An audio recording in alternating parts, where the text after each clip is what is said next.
name's the Human Spider. I don't care, get out there. No, he got my name wrong. Get out there. What a time to be an enjoyer of Spider-Man. Across both video games and film, us fans have been eating tremendously well, but this sequel to 2018's instant classic holds a lot of weight on its shoulders, being the follow-up to what's in my opinion the greatest Spider-Man film we've ever gotten. So, what's the deal with Across the Spider-Verse? This movie, being just the first of two parts, makes it a unique and kind of weird one to analyze, as I found that both its greatest strengths and weaknesses stem from the fact that it's still to be concluded. How is that possible? Well, unlike other movies that find themselves in this situation, this film never struggles to figure out what it wants to do with its 140-minute runtime. It's packed to the brim with both spectacular set pieces and, what I found to be even more compelling, some truly deep and personal character moments. The scenes shared between Miles and his mother, his father, Gwen Stacy, and Peter B were big highlights for me. They're pretty nuanced in their execution, and the aura they bring forth is so intense you can almost feel it through the screen. They're great additions that help give a closer look into what I'd say is my favorite aspect of the film, its characters. Both new and old, the characters in this film provide everything you would hope they would: expressive personalities, distinct perspectives, and each one is brought to life in a unique way, with an equally unique animation style.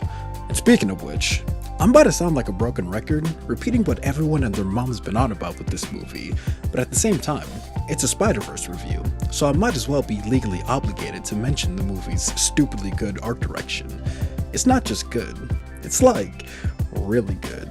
Like mid-90s Akeem Olajuwon good, like 2007 Kanye best thing you've ever seen in your life kinda good.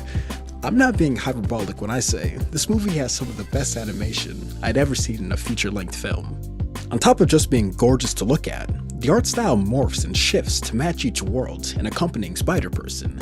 It's a visual marvel, an even bigger treat than seeing the Lakers lose in the playoffs. Breaking news, that's less important when the Lakers lose is led. With all that being said, however, it's hard to fully feel this film's impact due to the missing conclusion. I'm sorry, call me old-fashioned, but I actually prefer when my movies have endings. This film is pretty much as good as it can be without one, but when comparing it to the structure of the original, I don't think this one can live up to the way the first is able to hit every narrative beat it needs to, at the exact time it needs to do so, all in one tight, fully formed package. It's beautiful. Even still, this film is absolutely stuffed with so many subtle gags, sneaky references, overt gags, and frantic action scenes that repeat viewings are borderline necessary.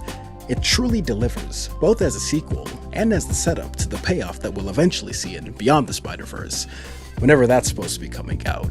I don't buy for a second it's releasing in less than a year, and I actually wouldn't like to be proven wrong, because as I've always said, you can't rush greatness. Anyway, this one gets a big ol' fat 9 out of 10 from me. Oh, and nuggets and 6. There's nowhere to run. Sorry! My bad, everybody. Your bad is saying my bad.